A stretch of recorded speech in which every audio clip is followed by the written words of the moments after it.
Assalomu alaykum YouTube kuzatuvchilar, men Mingli Fural. Yaqinda Qonunchilik palatasida mart oyining boshlarida o'tkazildi. O'shanda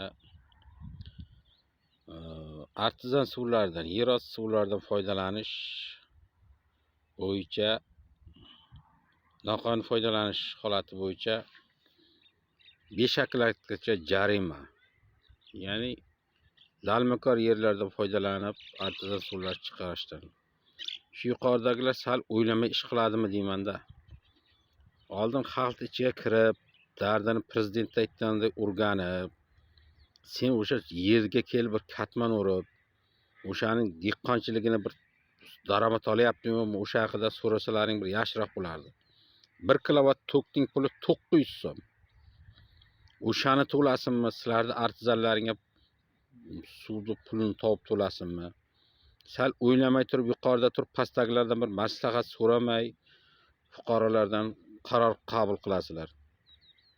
Umuman o'zi dehqonchilik qoplamayapti. O'tgan yil mana becharalar masalan Tarvuzekda Mirish ana Qarshi tumani bilan Chiroqchi tumani o'rtasidagi Ko'kdalada dehqonchiligi qoplamadim. Tarvuzlari YouTube'larga chiqdi.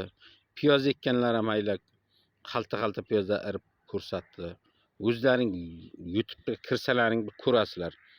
Dehqonlarni mahsulotlarga qancha pulga tushayotganini, qancha pulga kuyayotganini bir sal o'ylab turib qaror chiqarish kerak. Sizlar 5 tonnadan oshmagan suvga 1 sutkaga unoyaga soliq solyapsizlar. U artizanga cho'chib qo'ysalaring o'zi dehqonchilik qilish hojati o'zi buni bilgan o'zi odamlar o'zi ekmay ham qo'yadi. Uni bechara masalan oddiy tarzda ekadigan plyonkasi necha pul, tokka necha pul to'laydi, haydatishga necha pul, doring necha pul, hamma narsa pul bo'lib yotibdi. Dehqonchilikka olib kelgan mahal chegarani yopib qo'yasizlar, kambag'allar mahsulotini sota olmaydi. Bu haqida yaxshilab o'ylab ko'ringizlar. Yana kam ta'minlangan oilalarga uyini oldiga ekin-tekin ekmasa imtiyozlardan mahrum qilinadi. Kechirasizlar, bir imtiyoz berib ham bir go'ri salat qilayotganlaring yo'q. O'zbekistonning o'zining ichki sug'oriladigan suvi necha foizi yeriga to'g'ri keladi? Masalan, Qashqadaryoniki qancha, masalan, Nishon tumaniki qancha, har xil tumanlardagi hisoblanglar. O'sha oqayotgan suv necha foizini suvlashga yetisharli, necha foiziga yetmaydi. Sizlar oddiy paxta bilan g'allaga suvni yetkazib berish qiynalyapsizlar. Aholilar 2 oylab, 3 oylab suv ichmayapti yeri yozda o'rtasida. U bechoralar ekkan ekiniga kuysinmi yoki sizlarni imtiyozlaring olaman deb yo boshqa narsalarga kuysinmi? Qarorlaringni bir sal o'ylab ko'rib chiqarish kerak. Inson huquqlari, erkinliklari deb turib yozda hisob bitta ega topolmaysan suv beradigan. Prokuror ham qochadi, hokim ham qochadi. Yo'q suv, yo'q suvni qanday qilib hammaga yetkazib bo'ladi. Bunday hisob-kitob qilib qolsa fermerlardan ortmaydi. Bu haqida o'ylab ko'rish kerak. Haqiqatan ham dam olish kunlari o'zi aslida qonun bo'yicha fuqarolarga berish kerak suv. Bu qonun ishlamaydi. Uni o'zlaring ham bilasizlar. Shuning uchun yuqoridagilar bu haqida o'ylab ko'ringizlar. Hamma narsani chiqarib tashlash. Masalan, biz masal qanday deb tushuntiramiz? Dehqonobod tumani bor.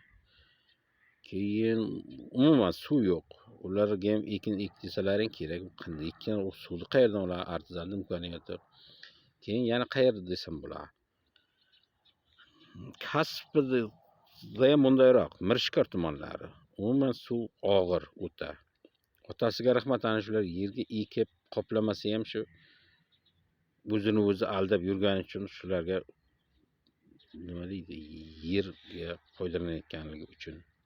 Keyin artizan suvdan foydalanish degan joyiga sizlarga aytadigan bo'lsam, artizan suv Toshkentda masalan 5-10 metrdan shirin suv chiqadi. Masalan, vodiydan chiqishi mumkin. Masalan, Qashqadaryoda Kitobda, Shahrisabzdan ham chiqishi mumkin. Lekin sizlar o'ylamanglar, hamma joyda artizan suv yaroqli emas. Undan nima deydi, foydalangani bilan kaloriyali bir yaxshi suv chiqmaydi. O'g'it bergan bilan ham foydasi yo'q. Birak suv, yaroqsiz suv. Zo'rg'a noiloj nima deydi bu? Issiq tushmas, masalan, ko'ydalarni tarvuzi ham yozga o'shandan suvab bo'lmaydi. Qandaydir taqir suv. Shu qarorlaring nima deydi? Bir Toshkentga to'g'ri kelsa, masalan, Vodiyga to'g'ri kelsa, Qoraqalpog'iston, Qashqadaryoga to'g'ri kelmaydi. Bu haqida yaxshilab o'ylab ko'ringizlar. Bir qarorni to'da bo'lib maslahatlayotgan pastdagi mahalliy kengashdan maslahat so'rash kerak. Prezidentimiz aytyapti, oldin mahalliy kengashdan so'ra. Xo'sh, mana shu qaror Qashqadaryoga to'g'ri keladimi? Masalan, Qashqadaryoning kitobiga, Shahrisabzga to'g'ri kelishi mumkin. Lekin nishonga to'g'ri kelmaydi, kitobga to'g'ri kelmaydi, kasbiga to'g'ri kelmaydi yoki mirishkorga to'g'ri kelmaydi. Muborakka ham to'g'ri kelmaydi. Masalan, men uni bilaman. O'zimizda etap bu nima deydi? Suv yaxshi emas, sho'rtob yer. Oldin bu haqida yaxshilab o'ylab ko'ringizlar, yuqoridagilar.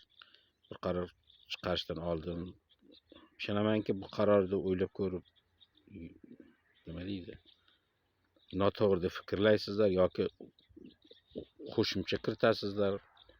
Sizlarga 100 metrdan suv chiqarib, yaroqsiz suvni uni zo'rg'a ekin foydalanib, shu nima deydi? 4 tomoni moshtirilmasini yo tavakkal bahorga ekin tekin ekib oladi, yozga borsa o'sha suv bilan suvlasa o'ladi o'simlik.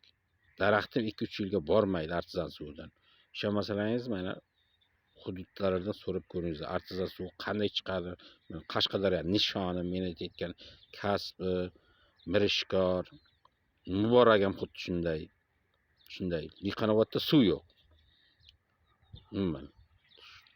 Shunday daryosidan oladi-yu, lekin qiyinda xullas kelib ekkan kuyishi ham mumkin. Daryoga suv kelmay qolgan bo'lishi, kelolmasligi mumkin.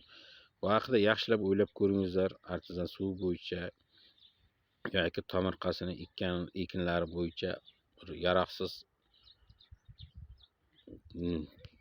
nima deydi? Ligotasidan mahrum qilish kerak. Kam ta'minlangan oilalarni deb yana to'ldirib chiroylab gapirgansiz. Qaysi kalla bilan kimdir kallasiga bu fikr keldi? Kam ta'minlangan oilalarni. Nima kam ta'minlangan kirib ketish kerakmi? Ekin-tekin ekolmagan yerga suv yetkazib bera olmasa, sud anosi tashkilotlar yo'q suvni bechoralar ham qayerdan yetkazib beradilar? Bu haqida yaxshilab o'ylab ko'ringizlar. Sog' bo'lingizlar, salomat bo'lingizlar.